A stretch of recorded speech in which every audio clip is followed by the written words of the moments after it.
Hello, and thank you for joining us today on this very first webinar of the day that will be running throughout the day. We will have lots of webinars after this one, but in a second I will hand over to Amy Cunliffe, who's the threat intelligence analyst at Accenture, and she'll be talking about the development of Mimir.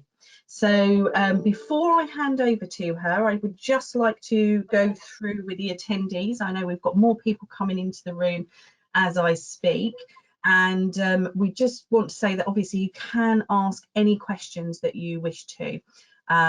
You have the opportunity to type those into the question pane.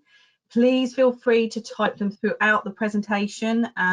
We will be keeping an eye on them, so if we think they've been answered, we will send you a message and just say, has that been answered, just to clarify, and then we can ask your question at the end if not, so no problem. And then you can obviously ask some questions right at the end.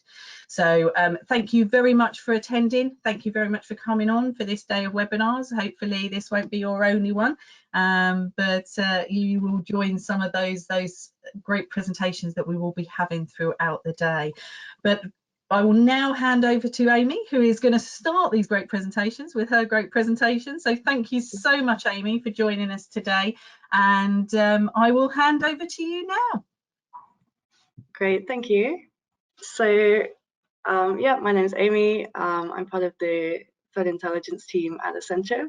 I primarily focus on tracking targeted attacks, doing analysis around cyber espionage groups, and as part of that, doing quite a lot of malware analysis. My colleague Charlie unfortunately couldn't be here today, but he sits within the same team as me, so does a lot of cyber espionage group tracking, and he also has quite a lot of experience in developing security tools, so he played a big part in the development and the design of Mimir. And Mimir itself is a Python-based framework, so we've been using it to enrich sort of malware artifacts, configurations with threat and attribution data, with the goal being to automate some routine analyst workflows and try to make analyst jobs a little bit easier.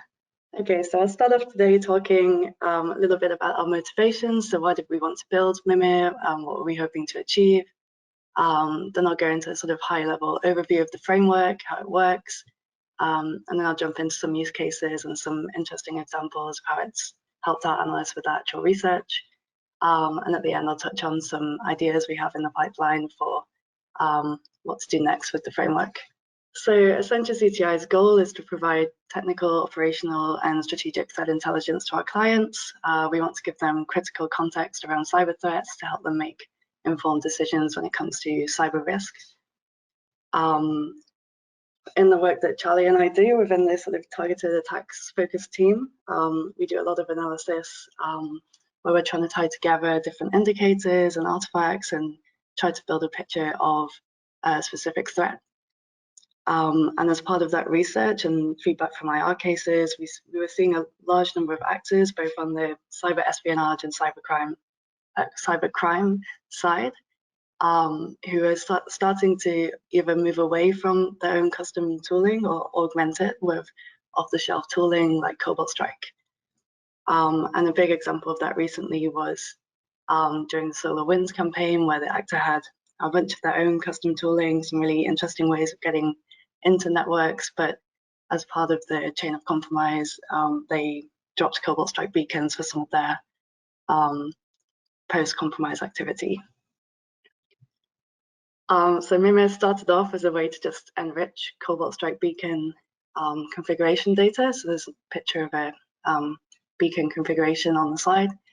And we wanted to move away from this sort of static text configuration and actually have a way of pivoting on some of these sort of data points within the configuration. And we also wanted to be able to sort of step back and do a larger scale analysis. So look at particular ways that the malware is configured and spot any trends that are sort of being used across actors. So before I jump into Mimir itself, a bit of context about how we sort of deliver intelligence for our clients. So we use Providence, which is our internal hypergraph platform. So it sort of represents information about actors, IOCs, malware in this threat intelligence graph model, which is quite nice because it represents them as nodes that you can pivot on, and it helps for identifying sort of trends and anomalies. It's based on Synapse, which is a really nice tool by the Vertex project. I've sort of put a link to the GitHub there where you can check it out. But we sort of added a bunch of custom plugins and APIs that lets us add functionality from internal and external services. Mimir was built sort of on top of Providence, so it integrates with Providence and feeds all the data and output into Providence, which is why we're not releasing it as a public tool, but hopefully the sort of design concepts and the lessons learned will be useful to those of you listening. And this picture here just shows a Cobalt Strike Beacon in Providence without any enrichment from Mimir. So you can see you've got a few hashes. It's represented as a node that you can then pivot on. So what is Mimir? As I mentioned, it's sort of a Python-based framework. You can feed it executable files or configuration files, and it'll parse the configuration data and translate it into this intelligence graph model that we can then insert into Providence. Along the way, it'll try to enrich that data with anything that we sort of know from previous investigations and things that we know as analysts about certain tools. So for Cobalt Strike, sort of default values, and sort of try to flag values of interest. In a little more detail, so we have two collectors. We have a local collector, which allows for users to submit their own samples and their own configurations. And we also have a remote collector that's configured to use a particular Yara rule set for a type of malware, and that'll sort of pull back samples from our favorite malware repositories. Once we have samples, we can go ahead and start extracting configurations with our configuration extractors, and they can sort of be written pretty custom. So we've been using extractors we already had, and they're sort of tightly coupled with a parser, which is what does that mapping into the intelligence graph format. So once we have the configuration data parsed and in a nice format that we can work with, we have a bunch of enrichment modules, some of them that we're sort of still working on, some of them that we've got sort of running now. And they can do basically whatever enrichment analyst wants to do with that data. So we've tried to write base modules for all of these and make it so that any analyst in the team can come along and add their own functionality if they come up with a nice idea. And at the moment, we're doing things like I said, sort of tagging default values, sort of looking at Providence and seeing what we've already sort of, from the samples we've already analyzed, how unique is this value. And we're looking at adding a bunch of sort of statistical analysis through these enrichment modules as well. And the nice thing is that once you sort of have a parse configuration, regardless of what malware sample that came from, you should be able to interact with any number of these enrichment modules. And the output is then inserted into Providence for analysts to view and pivot on.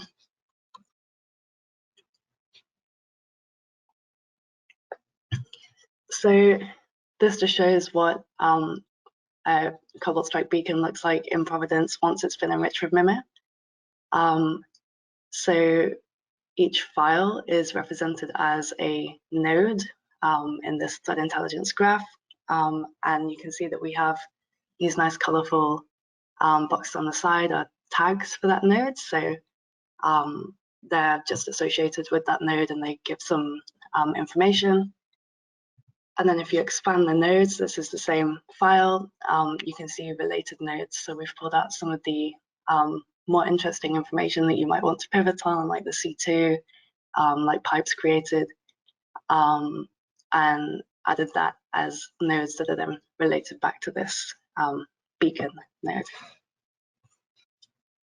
And the nice thing with this, one of the reasons we use tags is that you can then search by tag, and we can say, show us all of the beacon C2 URLs, and you can do a sort of wider scale analysis of that. You can, in here you can see that some analysts have already tagged certain C2s with actors from campaigns that they've looked at, so that's quite a nice way of comparing to the information we already have. So use cases. So we'll start off with sort of the larger scale analysis. So watermarks or license IDs, otherwise known as customer IDs, are really useful when tracking campaigns that use Cobalt Strike Beacons. They're essentially because it's a commercial product, when you buy that product, you have a customer ID associated with you, and that can be found in the beacon configuration. So it can be a nice way of tying particular instances of Cobalt Strike to actors.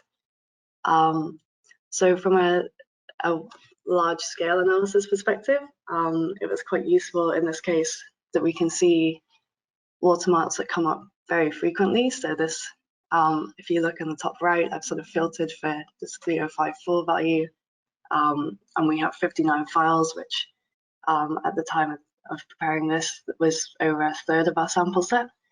So that indicates to us that that's a customer ID from a cracked Cobalt Strike Beacon sample that's available to many actors.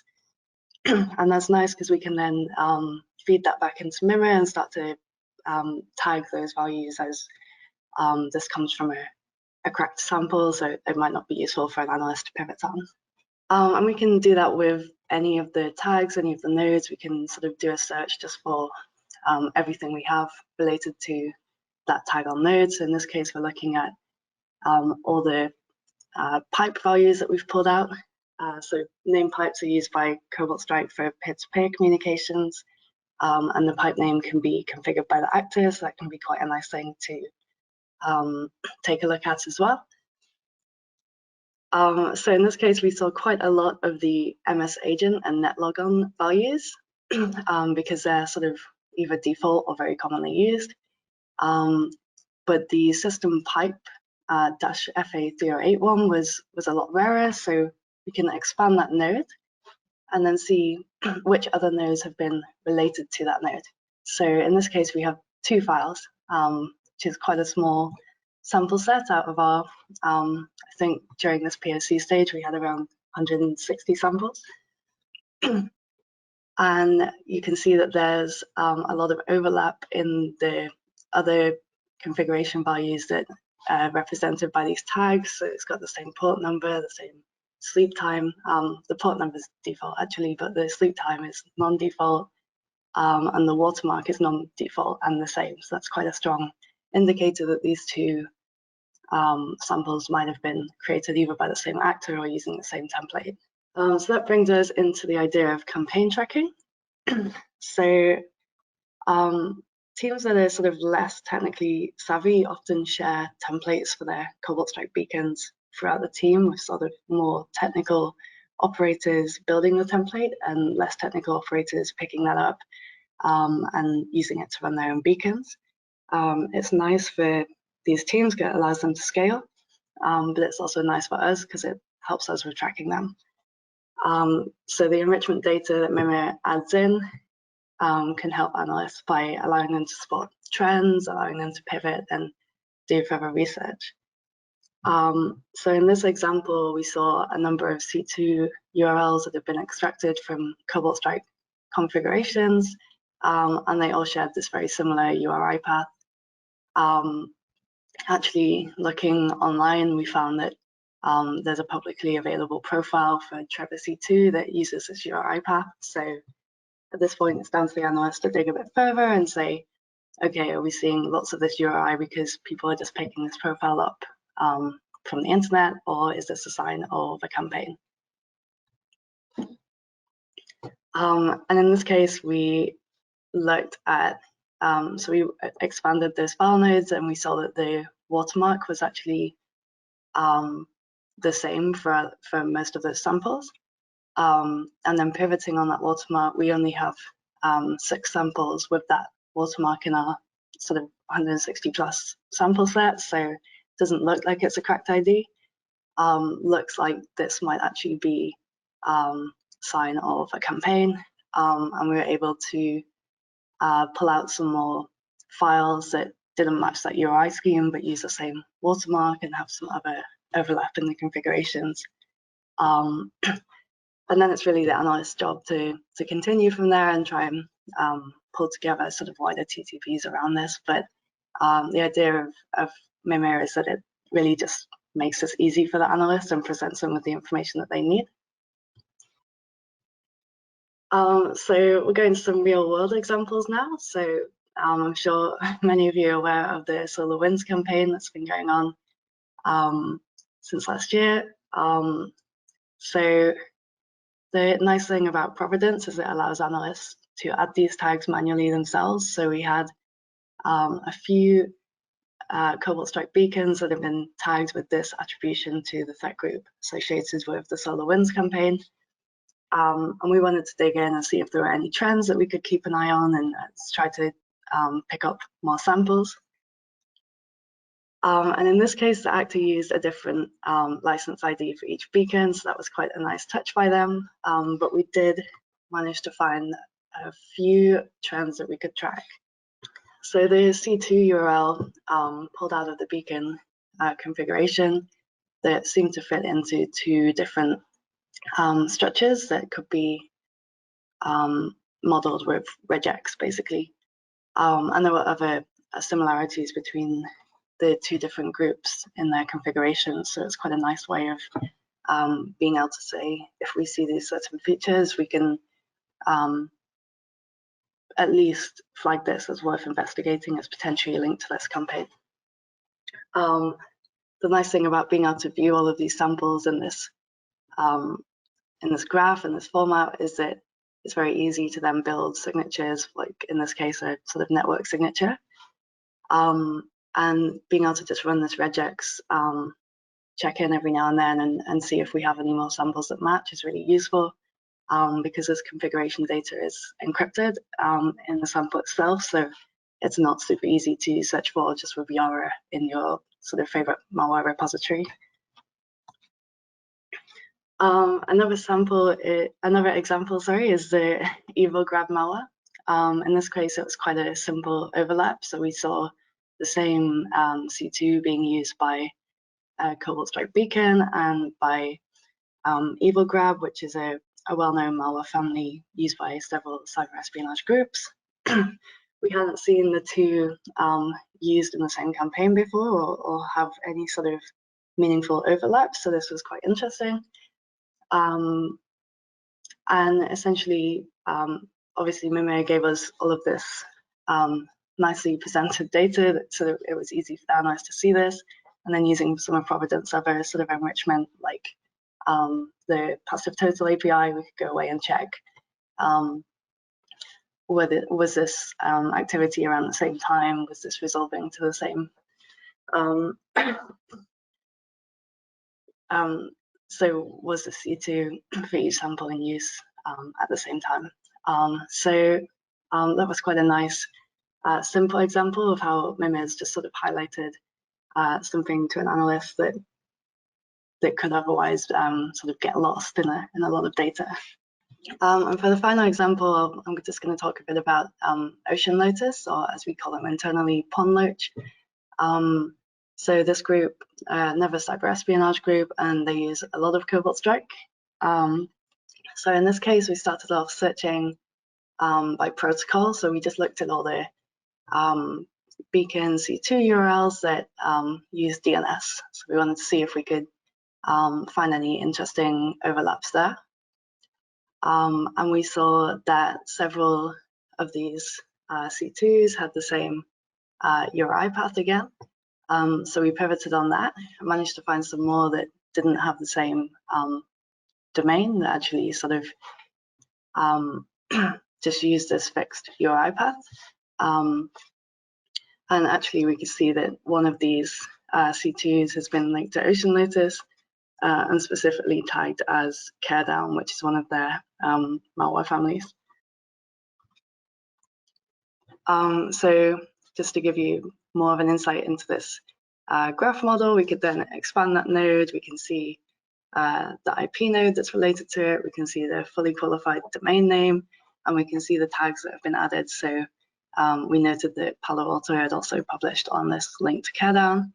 And then we also have our Acti tag, so we know we can go away and look in EntelGraph, which is our platform for delivering intelligence to our clients, and we can see that we'd published this report before. So on-loach actors use Caredown malware to target Vietnamese human rights organization. And the nice thing there is that the analyst has essentially had 3 new C2s, which are linked to 3 new samples, just flagged up to them through a simple regex search. There's no guarantee at this point that these are related to the same activity, but it's a nice, easy way of flagging that to an analyst, and they can go in and dig in. So the final example is sort of looking at open source reporting, and we saw some IOCs reported, again, to do it with Lotus. And again, we started with a regex search for the C2 URI. We wanted to see if we had any more of those .gif or IE9 compact view list URIs. And again, we did, and we saw these samples that we'd ingested from the open source report. And again, so .gif isn't a super strong indicator. It's possible that actors can pick that up, especially if you've published a public report on something. It's possible that other actors can start to use that. So again, the analyst can expand the nodes. It can start to compare different values and have a look and see if there's meaningful overlap. In this case, the license ID was 0, which corresponds to a sort of free trial version of Cobalt Strike. But yeah, the license ID is really useful when it comes to Cobalt Strike. For other samples, there'll be different values that have more meaning. But that's really the importance of having an analyst central to this development process, so that we can actually highlight which values are worth pulling out. But yeah, so Mimir here has just presented more activity for the analyst to be able to pivot and dig into a bit further. So ideas for the future. We're sort of actively working on the enrichment modules. So we've made a start on the modules to flag default values, to give an idea of how unique a particular value is. So say with the license ID value, what percentage of our sample set actually uses this license ID, and we want to start tagging that and making that very obvious for an analyst. We want to add support for more malware families and configurations.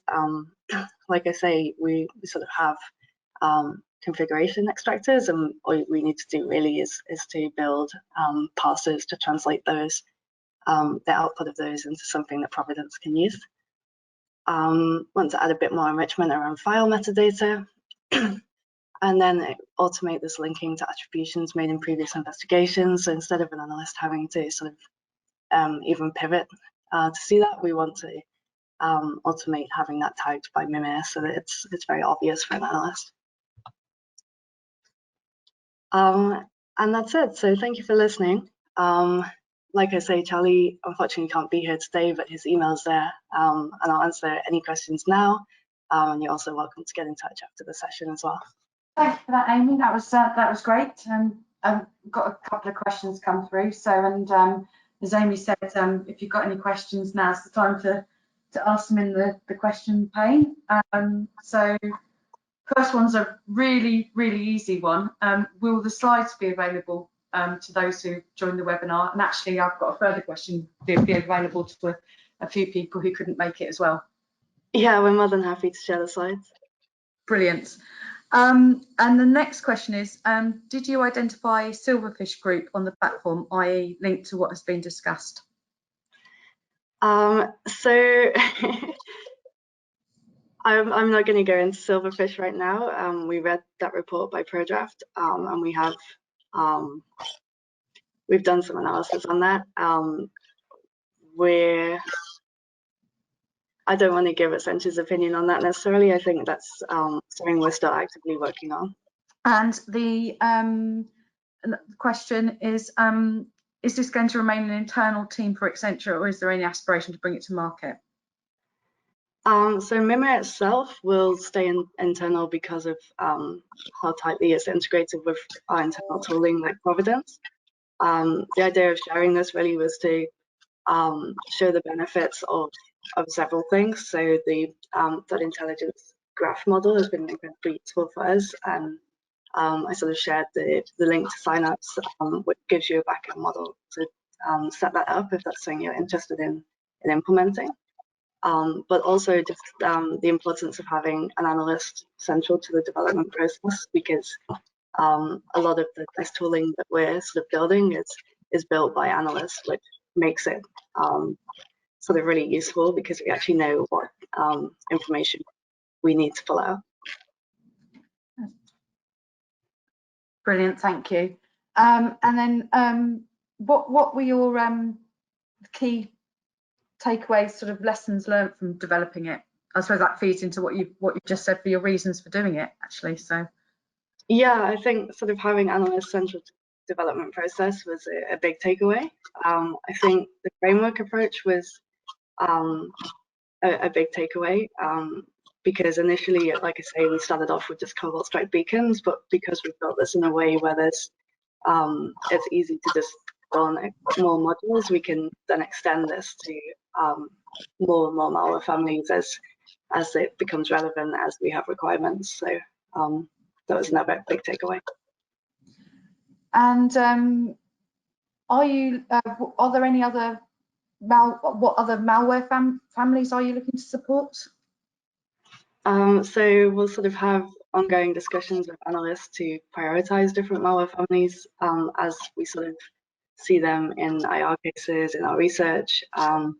So we haven't sort of nailed that down yet, but I think candidates that we have in mind are families with where the configuration data contains useful enough information to enable pivoting, and where we see wide usage across different groups. So malware families like PlugX and Agent Tesla come to mind. Brilliant, thank you very much, Amy. And I think we're just about due to finish now. So and I think you've answered all the questions. So unless anybody's got anything else pressing to ask, we'll say thank you very, very much for doing that. That was absolutely brilliant. And thank you everybody for attending. And I'm sure we'll see some of you on the rest of the webinars today. And thank you once again, Amy. Great, thanks for having me. Thank you.